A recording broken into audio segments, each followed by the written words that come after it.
Il est devenu le visage emblématique de l'émission Les 12 coups de midi.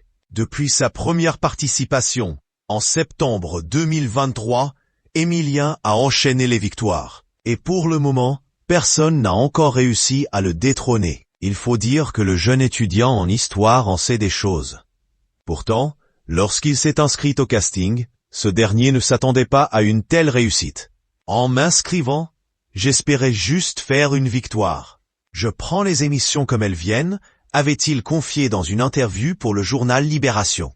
Aujourd'hui, le candidat vient de faire sa 576e participation, avec une cagnotte qui s'élève à 2 260 277 €. En janvier 2025, Émilien avait battu tous les records, en remportant la somme de 98 259 € en seulement quelques semaines.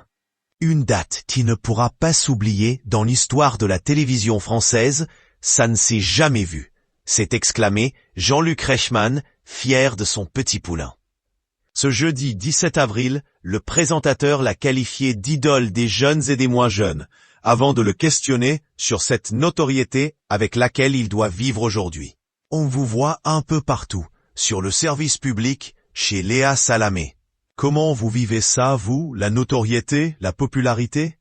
A demandé Jean-Luc Reichmann. Ça fait vraiment très bizarre. On est prévenu un petit peu, quand on arrive ici, et qu'on reste quelques jours, que cette notoriété va tomber un petit peu. En fait, ce n'est jamais vraiment prévisible, ce qui va arriver.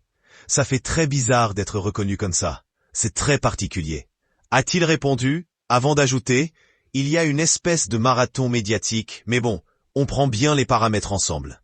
Peu de temps avant, dans les colonnes de Télé Loisirs, Jean-Luc Reichmann a révélé être devenu le guide d'Émilien pour tout ce qui concerne les médias. Il est sollicité de partout, il a reçu un cul d'or chez Yann Barthès.